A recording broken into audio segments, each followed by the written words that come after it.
Hello, good morning, good morning. I am 2 days late. I was supposed to be here on Sunday, and Sunday got away with me. I had some commitments at work that I needed to get done, and by the time I looked up, it was Monday morning.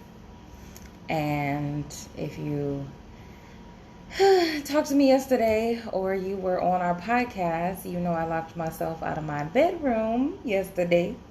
So let's just say, here we are. We have moved my Sunday live to Tuesday morning today, just for this week. So I'll be back on Sundays next week. But today I'm going to talk about living out the vision. We've talked about writing the vision and making it plain on live a couple of lives ago, maybe almost a month ago. I'm not for sure. I can keep up with in what order the content is being delivered. I just deliver it based on what's on my heart. And so I wanted to do living the vision out because a lot of you are holding on to the vision that you've already written out for the year. Some of you haven't written the vision out this year for whatever reason, scared, not ready to make the next move. But I'm going to challenge myself first, because I don't ever want to be on a live telling y'all what to do or giving y'all tidbits that I'm not myself pursuing. So challenge myself and also encourage you to do the same. So I do want to go back to maybe my second or third live where I had challenged a lot of people to go back to your childhood traumas and do a stars and scars activity. That's actually what I'm going to talk about next Sunday. I'm almost done with mine. I was supposed to be doing that with my accountability partner. So, TJ, if you're watching this at any time today or in the near future, I hope you're almost done with yours.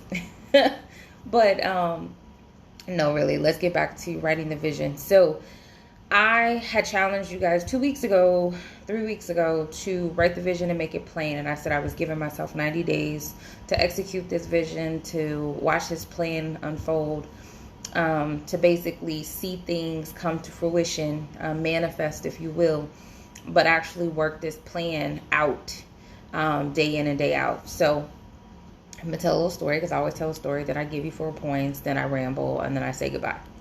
So if you're new to my lives, that's pretty much the modus operandi of me. So I have been told by some of my really good friends, we call ourselves the brothers, that I should be doing X, Y, and Z as it relates to my writing and my poetry and my creative gifts and whatnot. I know these things to be true. I never really saw the fruit, if you will, like how am I going to make money doing that? I published a book in 2008 and did not make the New York bestsellers list by any means. And no, I didn't publish it for that reason. I published it to prove that I could do that for myself and because I love to write. And so now that I want to use my creative gifts and my talents as a way to be a sourceable income or a way to work for myself and do things for other people through that gift, I had to revamp the vision. It wasn't just enough now to publish a book or books, if you will. It wasn't just enough to write a poem because I'm working overnight on the internet. And I've seen people do many different things, ask for tips on Cash App. There are many different ways in which you can have people come along and support you, invest in you, give to what you're trying to do. But at the end of the day, it all starts with you. And so what I did was I put down on paper what I actually wanted to do. So I said it a couple lives ago. I wanted to one day speak at a presidential inauguration and do a poem, because I'll never forget when Maya Angelou did the poem at the inauguration for the president, and I was like, I'm gonna do that. And I believe she did on the Post of the Morning. But I was like, I want to do that. Like, I want to do that. I think it's amazing. I think it's a gift. I think it's an ability that not many people use and utilize enough. So I wrote that on my vision board. I wrote that I want to work for myself, and I want to, hey, Nikki Noel, and I just saw you, Chanel, so hi. I want to work for myself, do some freelance work, and make money in regards to my own personal businesses, whether it's cards or t-shirts or anything else. I do scrapbooks. I do custom poetry. I've helped somebody with an engagement. Done funerals. I mean, you name it. You can write a poem for anything. I've done cards for breakups. And I ain't gonna tell you who, but I have done cards literally for anything. And so I've done this over the years. And so I put that back on my vision board because I thought it was important to me. It's like you haven't given up on this gift, although you may not have decided to use it for the purpose that you're passionate about. And so then, of course, in previous lives, I talked about dismantling daddy dysfunctions, and that probably became bigger than itself. And so that went on my vision board as well, because public speaking is something that I've always enjoyed. I love to talk to people. I can sit down and have a conversation with anybody as long as you got a good cup of tea or a good cup of coffee. We can do that. And so I want to do that on a grander scale, having groups of people, whether it's via Zoom, whether it's in person, whether it's a recording, whether it's just me being live and other people paying attention, because I always like to give assignments or challenge people to do things, because again, a lot of times it's not just for me. It's not just something that I did. We can all benefit from other people. And so I wrote that on my vision board. And then I wrote, bring other people along for the journey, because I believe that once you amount to a certain level of expertise or success or experience, it shouldn't just be you that's benefiting from that. You might get people in on ground level, and people may help you build at ground level, but some people wait until they've mastered or they've gotten to a certain dollar amount or bracket amount before they bring other people along. I know I said to my mom, once I get to a certain dollar amount, I want her to do the bookkeeping. I don't know what that dollar amount looks like yet, but I know that I had to put her on my vision board, because if you write the vision and you make it plain, you'll start to see things unfold. When I was a nanny, I remember I did a different type of vision board. I took postcards, and I'm going to tell y'all a story about that. I take postcards and I posted them on my wall, or actually on my door. So I would see these postcards every day coming in, coming out. And I didn't put too much thought into it, because I put those postcards on there because those are places I wanted to go. And so I remember at the end of the year, I was talking about, as I was taking the postcards off, by the time I got to the third postcard, I was like, you went there. Took off another one. I was like, you went there. And I would see it, but I didn't necessarily see it when I was walking out of my room or coming in my room. But literally, I had maybe 15 postcards up, and I think all but 3 places I had been to that year. And so I think there is meat in writing the vision and letting that vision work itself out and putting in the work and the effort for the things that align well with that vision and purpose. And so that kind of catapulted the future visions, because seeing that play out and it manifested itself in that manner where I literally went to all of those places. Now, mind you, I collect, and this might be morbid to some, but I'm going to tell y'all all my business. I collect postcards for a very specific reason. I don't write on them. I don't give them out. I don't send them out. And this is weird, but this is me, and I'm weird. That's okay.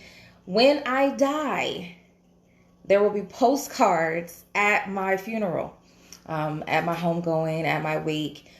They will then be written on. I won't tell you when I'll write on them, but they will then be written on. A quote, a word of encouragement, or whatever. That is why I collect postcards. It is so, so hilarious when I tell people, when you go somewhere, give me a postcard. And they're like, are you still collecting those postcards? I probably have like 300 or 400 postcards. So not that I expect 300 or 400 people to be at my funeral. And not that I expect to die anytime soon, but no man knows the day, the time, or the hour. But that's why I collect postcards. But I had put some of them up because they were places I wanted to go, not just because the postcards were pretty. And so I'm gonna move that story off to the side.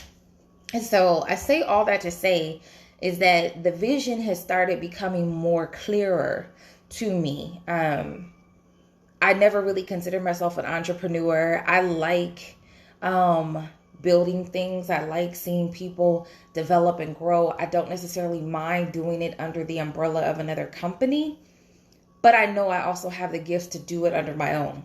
And I know I have the talents to be my own boss. And I know I have the commitment and the consistency and the flexibility to be my own entrepreneur, to be my own employer, to see the fruit, if you will. And so I was like, this vision is not going to happen overnight. So you're going to have to work the plan until the plan works itself. Even when it gets to that point, you have to be willing to go back to the drawing board. You have to be willing to try again. Everything isn't going to work the way you want. You're going to have to plan for incidentals, i.e. I locked myself out of my room yesterday. I didn't want to pay 9,500 copper coins to get myself back in my room. But God is faithful. I had made some extra coins this past week, and quite a few of them, not just from the job I do, but in addition to, based on the vision that I've been planning, the vision that I put on paper, the connections that I've made. People had already paid me for projects that I have to do. And so I was like, you can't complain because one, you have the money. You just won't do that again. Don't ask me how I locked myself out. I have no earthly idea. I happened to be on the phone when this all happened. So, I mean, who knows? But that was provision, because had I not had that money, because I'd been spending money on my own business ventures. I was like, invested in having several web addresses so that I could have them when I started building different websites. I invested in getting some shirts made because I like to see my product before I put my product out. I do trust the person who's the content product maker, but I like to see it. I have to touch things. It's the same way with books. When I make a book, I need to touch it before I be like, okay, let me order 500 more. I'm working on projects that aren't poetry book related, but they're still book related for like different journals and experiences, including the Stars and Stripes task and assignment, because I want people to be able to do those very things that they say they're interested in: healing yourself whole, unpacking your childhood trauma, dealing with adult trauma, in relationships and disappointments and breaking our own heart. Those things are essential in being a whole individual who plans and purposes for their life. And so in all that understanding that I got, in all of that passion that I've been pursuing, I was like, okay, your vision is getting huge. So you got to kind of bring it in a little bit and put things under tabs for later. It doesn't mean that all this stuff can't happen right now. It can. You got to do the work. And so I came up with 4 points. But like I said, I tell y'all a story. I give y'all 4 points. I do a little rambling. And then I send y'all on your way. That's my consistent on Sunday lives, even though today's a Tuesday. So hold on. I locked my phone. So I don't even, because I don't have them memorized. So point 1 for living out the vision. Okay, so the obvious one, I already said that, was write the vision and make it plain. I don't care where you write it. I don't care where you put it at, but you need to see it. You don't necessarily need to stare at it all day, or, it doesn't need to be in your hand on your phone, but you need to see it every single day. So on your wall, on your bathroom mirror, on your lock screen on your phone, in your planner, on your note, when you get your alarm in the morning, it could be in the notation form if you have different alarm apps, and you need to see it every single day. It needs to be present. It needs to be active and functioning. So when you write that vision, you need to be able to see it. It needs to be tangible.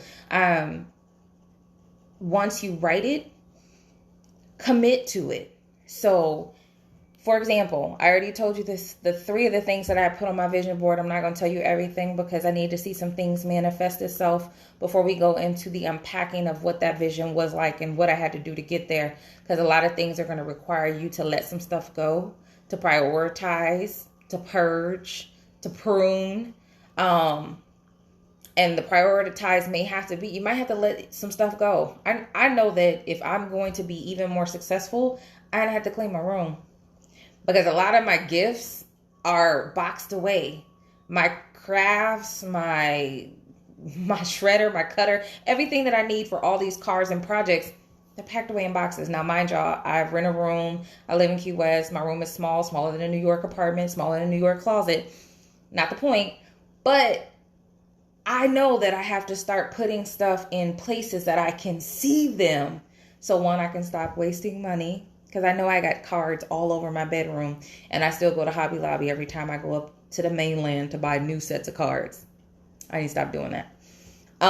Same thing with pictures and arts and things like that. It's like, I already have this stuff. You just need to go through these boxes and find them and put them in places so you can see them. Because it's on your vision. People want you to make this stuff for them. But you're like, okay, I got to go up to the mainland and get X, Y, and Z because we don't have a Hobby Lobby here. We don't have a Michael's here. We don't have a Joann's here. I could order this stuff, but I'm a visual person. I have to touch it.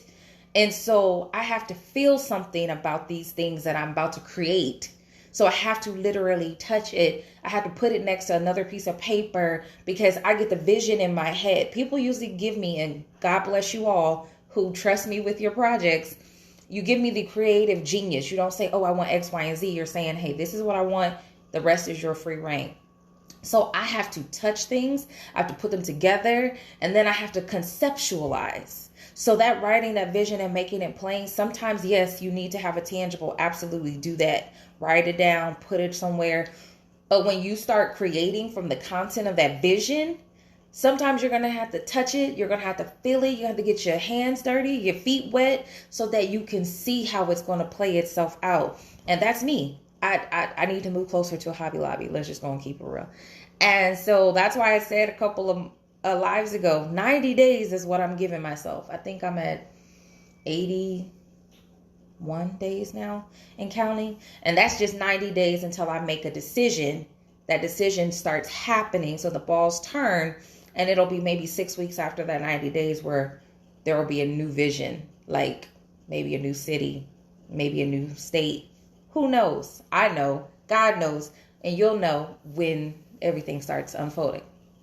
And so writing the vision and making it plain, things being tangible, because that's important.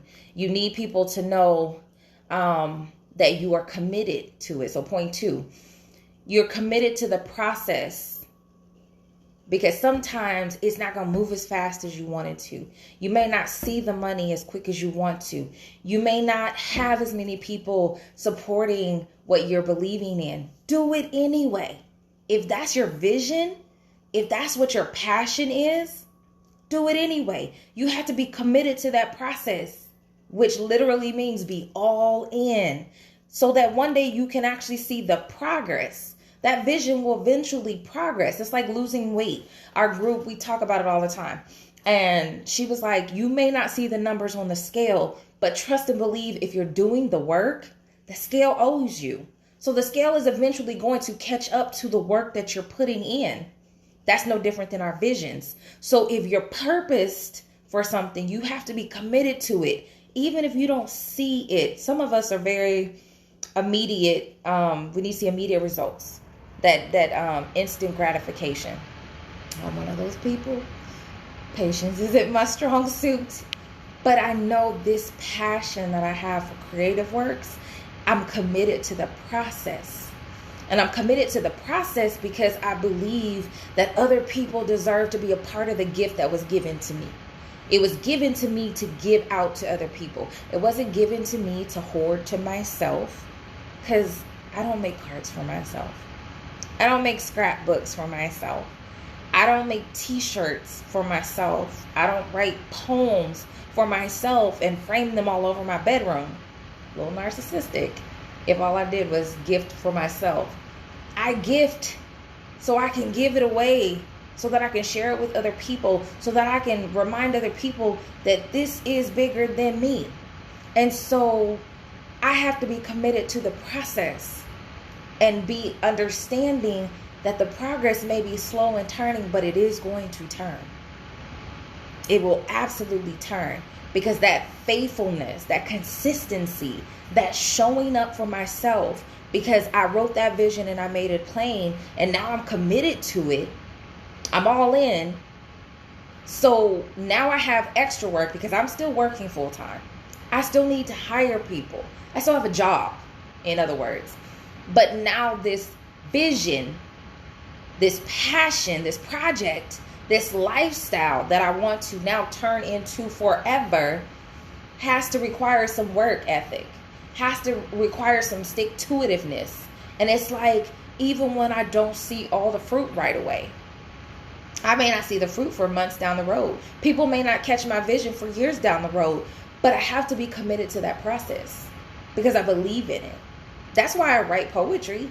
Like I said, I published a book in 2008. It did not make the New York bestsellers list, but that didn't stop me from writing 4 more books. That didn't stop me from committing to publishing 2 books next year. I don't care if I never make the New York bestsellers list, in theory, because that's not what's important to me. Can I encourage, inspire, uplift, bring somebody along, have somebody say, that poem on page 48, that ministered to me, or that helped me through a really dark time. Or I remember when you got on that live talking about DDD, dismantling daddy dysfunctions, and you were authentic and transparent about what you have going on, how that made me feel and how that helped me process. Because bringing people along for your success, your journey, and your process is equally as important as your vision and being committed to it. And I'm getting ahead of myself because I think that's point 4, but that's okay. And hey, Rye, I see your comment. How are you? I sent you something, which you're actually part of point 3. So be flexible in the opportunities that show up in your journey, especially if they align with your vision. You have a vision. Oh, and y'all have to come with me because I think I forgot about my eggs. I'm boiling eggs. I haven't eaten yet. So hold on, because sure don't want to overcook an egg.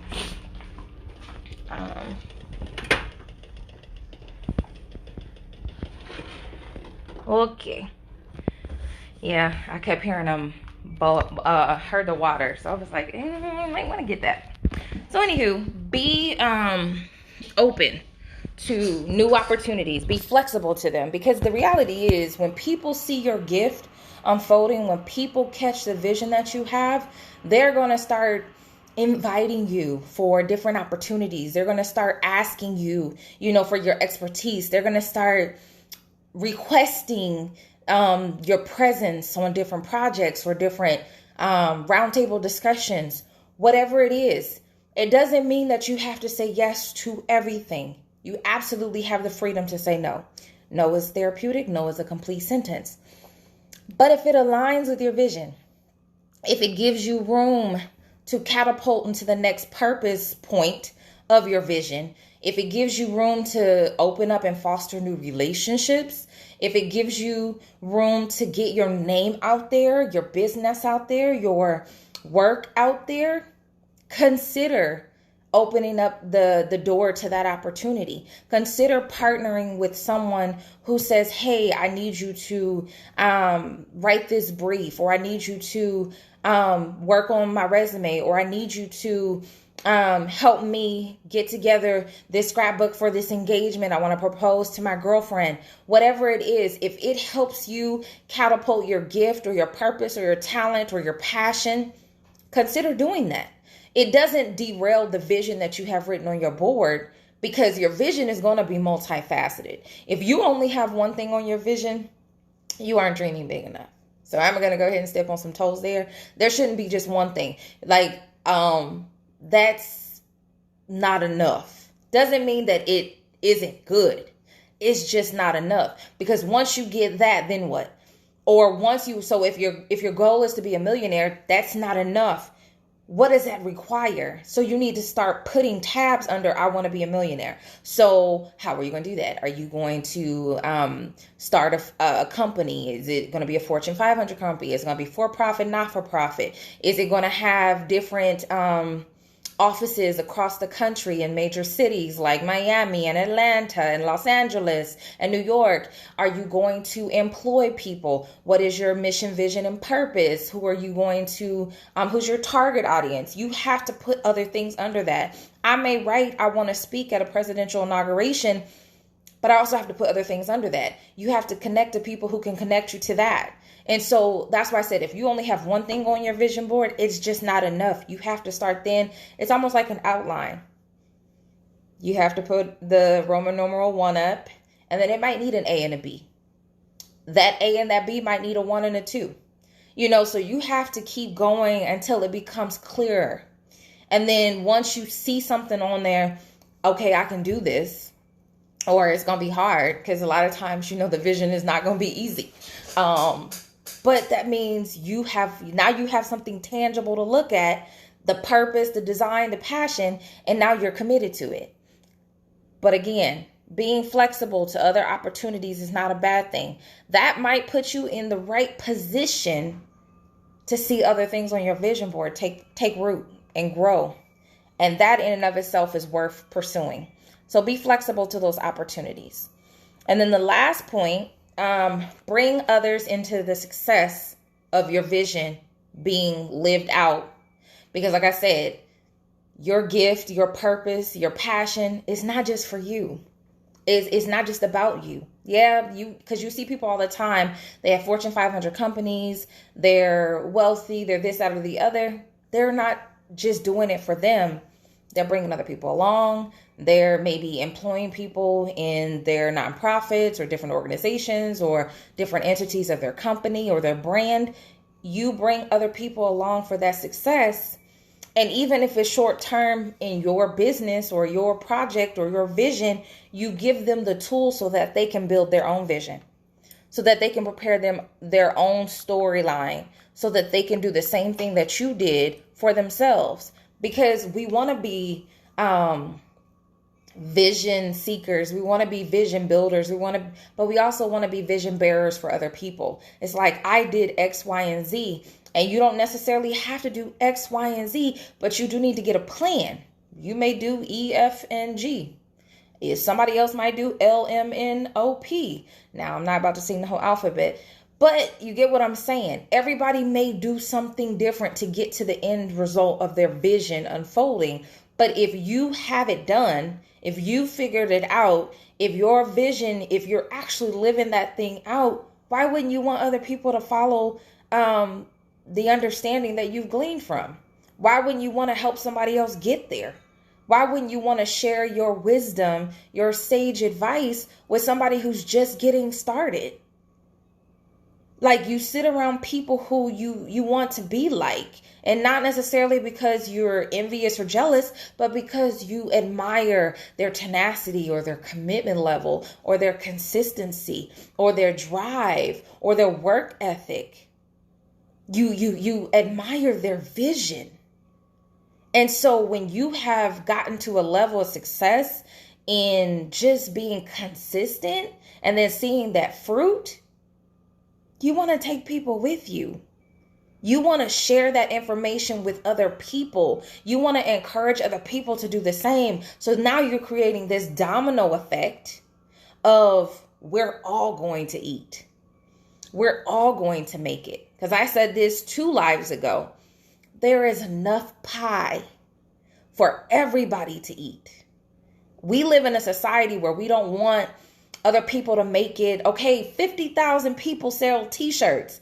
But you know what? Your t-shirt might be different than what the other 49,000 people are selling. And somebody's going to want your t-shirt. There still is enough pie for everyone to eat. This doesn't have to be a competition. Yes, you have competitors. Absolutely. But that doesn't mean that you can't eat. Some of us will eat better than others. That is a reality. Because some of our support bases, some of our fan bases, if you will look different based on our work ethic, based on our customer service, based on our appeal, because you could be the most amazing person and there's always going to be somebody who doesn't like you. You could be the most gifted or talented creator and there's always going to be somebody who doesn't care to support you. And so there is still enough pie for everyone to eat. Everyone's portion may look a little different, but there's still enough. And so you can absolutely take people along the success journey so that you can show them the tools, the resources, and the evidence of.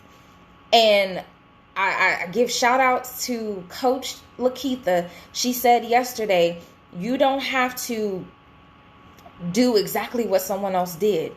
You know, you see someone doing this and you're like, oh, I'm going to follow that step by step. What they did may not work for you. But what you can do is follow their consistency, follow their ethic, follow their tenacity, their decision to show up for themselves. And whatever that looks like for you, that consistency, that show upness, that tenacity, all of those things, what that looks like for you will probably look different for what it looked like for them, because your struggles may not be theirs. The things that may be fluent and easy for them may not be fluent or easy for you. Your connections may not be their connections. But that doesn't mean you cannot pay attention, sit around the feet of, and glean from somebody who's doing what you want to do. I have an AP, and an AP, for those that don't know, accountability partners. I have accountability partners in many different facets of my life. So I have creative accountability partners. Shouts out to Tiffany and Jessica. And I have life accountability partners. Shout outs to Audrey and Tracy. But there are different parts of my life where I'm accountable to those people. I have a weight loss accountability partner. Shout outs to Larissa and Yaz. And so it's like you go to those people because you want to present the information that you have, the stories that you're doing, but you guys are all eating. Because that's not just where you are trying to grow and develop and excel. They're also being accountable to you for. So we're sitting around these people who either have already gone through it, who are going through it, because there's nothing wrong with going through it together. They may have different gifts and talents that you're trying to get to, and you may have different gifts and talents, and you guys can come to that table and show up with those things and say, well, this is how I got here. Let me show you the process. And they could share with you, because we're not all the same. We may have similar visions and ideas, but we're not all the same. And so their gift, their talent may be similar in what brought you guys together, but their methodology, their delivery, their purpose, their presentation may look different. And so you may say, oh, I like how you did that. Let me add that to my notes for how I can change my own methodology. Maybe I can put that into practice and see if that might work. You know, sometimes you have to look at going back to the drawing board. So that's why I said, bring people along and give them permission to write their own vision and give advice where needed.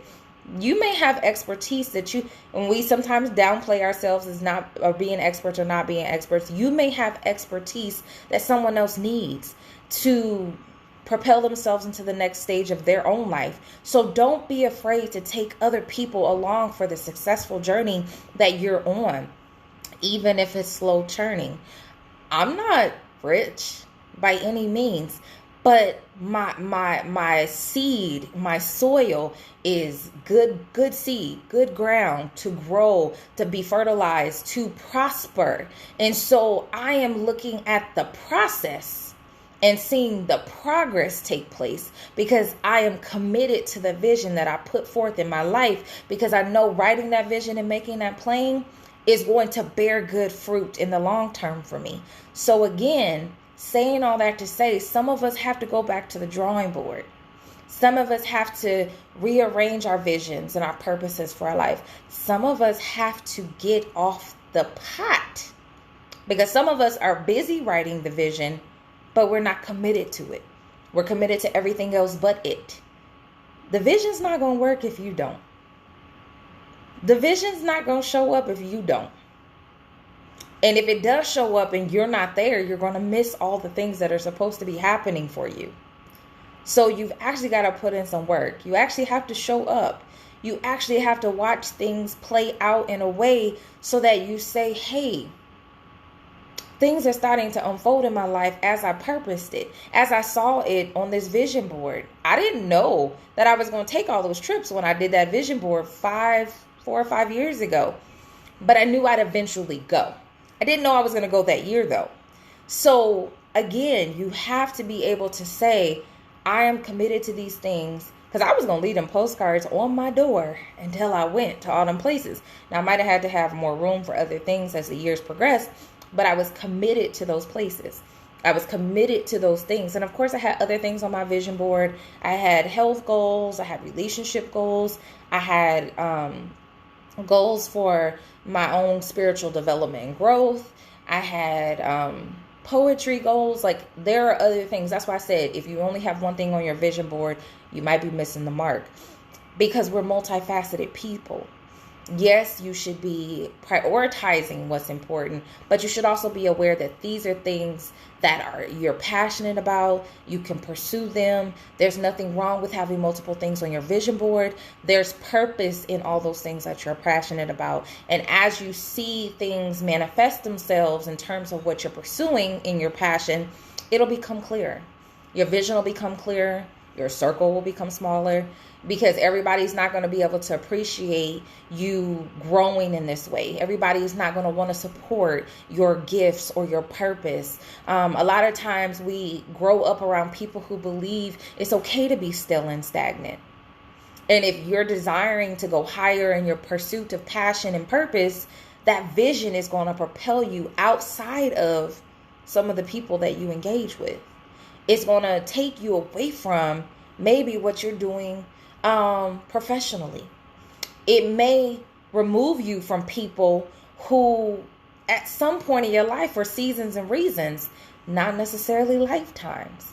Everybody has a purpose. And when that purpose for that person or that thing comes to a close, we have to be willing to walk ourselves out of that situation, say goodbye, because that next season, that next level, that next vision point requires more from you, requires a greater sense of focus and clarity and renewal of mind. And so the vision, like I said earlier, is bigger than you.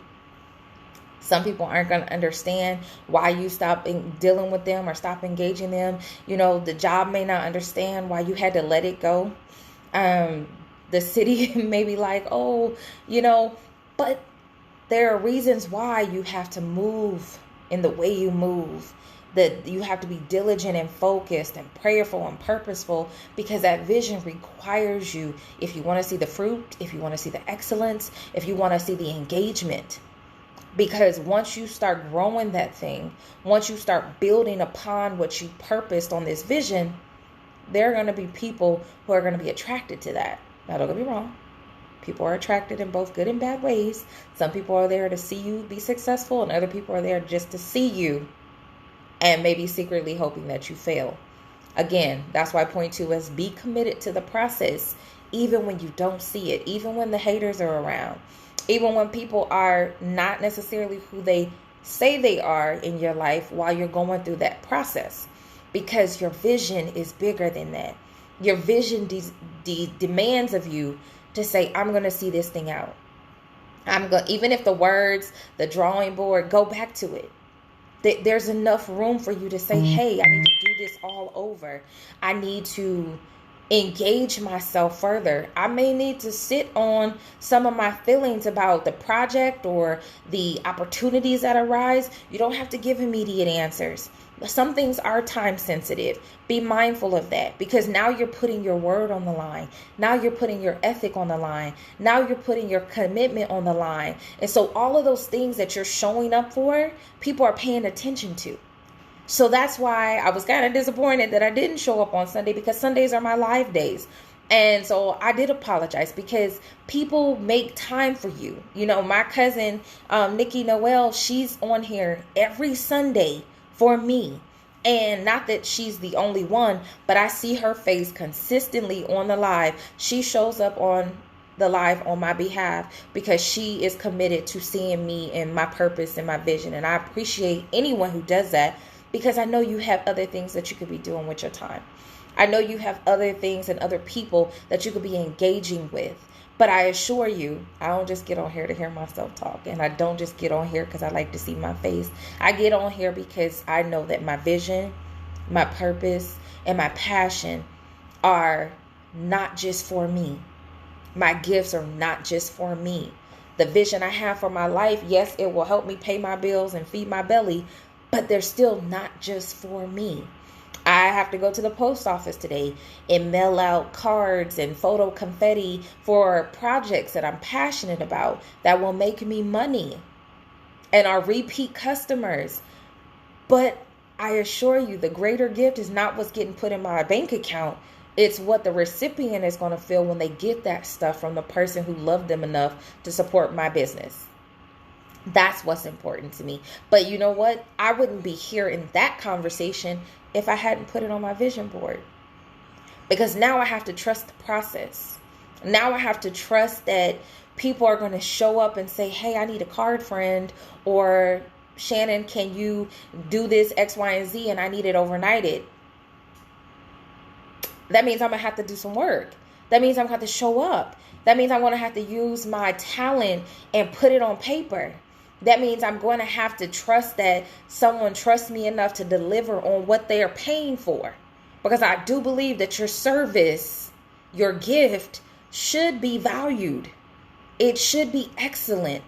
So I'm not going to send my customers or even just my friends, because I send cards and everything else for people who don't pay, because I love creating things. But I send those things with a level of excellence because that's who I am. Not necessarily because that's who they are, because that's who I am. That's on my vision board. To pursue every purpose, to pursue every project, to pursue my own individual passions with a level of excellence. So that when I'm tired or I'm frustrated or I've had a long day and I know I still have this one card to make, or I have this one quote to get out, or I have this one poem to write, I pursue that with excellence. Because that's who I am. And that's what my consumer or my friend or the recipient of deserves. They deserve my excellence, not my mediocrity, not my frustration. So when you're writing these visions, you'll see a shift in yourself if you're committed to the process, because everything is not going to look how you envisioned it. Some things are going to unfold in ways that you couldn't have imagined. Trust the process. Commit to it. Be flexible in it. So yeah, that I'm going to count that as my rambling, because I said I'm going to tell y'all a story, give y'all 4 points, do some rambling, and let y'all go. So that's it. Y'all know where to find me. You can send me a message. You can chat with me on my page. You can follow me on Instagram. I have 7 pages now, I think. It's crazy. For each one of my little business ventures. And I say little because I'm a one-woman show. And I don't know if I ever want them to be super duper big, because a lot of things I do by hand. And so I am Shan Ford-Jeff82 on Instagram. Also, one of one, so ONEOF, the number 1 card boutique on Instagram. Saints and the Aints on Instagram. So Saints, like New Orleans Saints. The letter N, DA, the Aints on Instagram. And I'll put these in, I think I can pin them. I don't know how to do that, but I'll figure it out. Those are probably the 3, but I also do like food porn photography. So when I travel, I always take pictures of food and stuff. So I have salty, spicy, savory, sweet on Instagram. I do all custom poetry, and I haven't actually been on there for a while because I don't remember my password. Sue me. But that's the Shenanigans. Yeah, we'll just leave it there.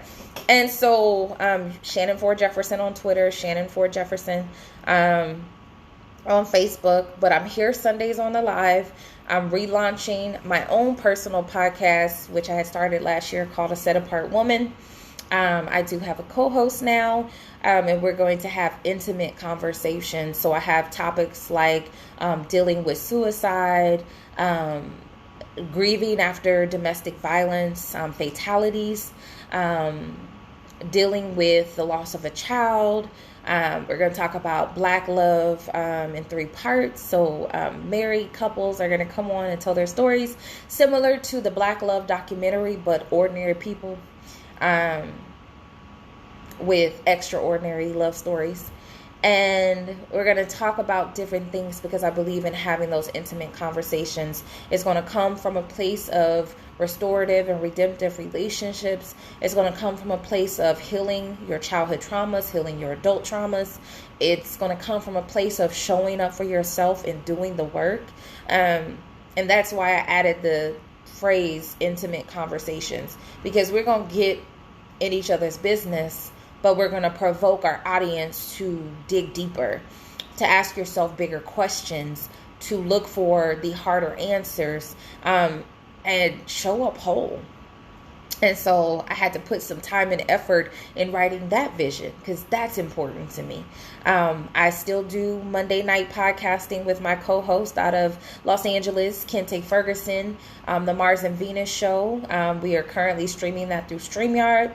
But also it's on Get Vocal. I do believe he does a live on Facebook, Periscope, and possibly YouTube. That's Monday nights at 9 p.m. Eastern Standard Time. So I have a lot of passion projects brewing in the air. But those are things that I enjoy to do. You can book me for speaking engagements. I can talk about just about anything except sports. I'm sorry. I can do some research, but that is not my area of expertise. But that's it. Write the vision, make it plain, be committed to the process, be open, flexible to opportunities, and be willing to take other people along for your success. I hope you guys have a wonderful Tuesday. I'm now going to go eat my breakfast. I will be back on Sunday. Again, if you were a part of the live where I said stars and stripes, stars and scars. I don't know why I keep saying stars and stripes. Maybe because of the American flag. I have no idea. But stars and scars. If you did that, we are going to talk about it next Sunday. So have a wonderful day. Know that I love you all. Thank you for staying, for sharing, for sharing the video, for leaving comments. I will respond to each one of them. If you see this after it's gone live, please feel free to share the video. Please feel free to ask me any questions. My inbox is open to you. If you want to buy a shirt, a poem, or whatever, no, I got you, because I am still in the business of making money. But I'm also in the business of creating fantastic gifts for you to give to people whom you love. All right, everybody, have a great day. I'll see you guys in a few days. Bye.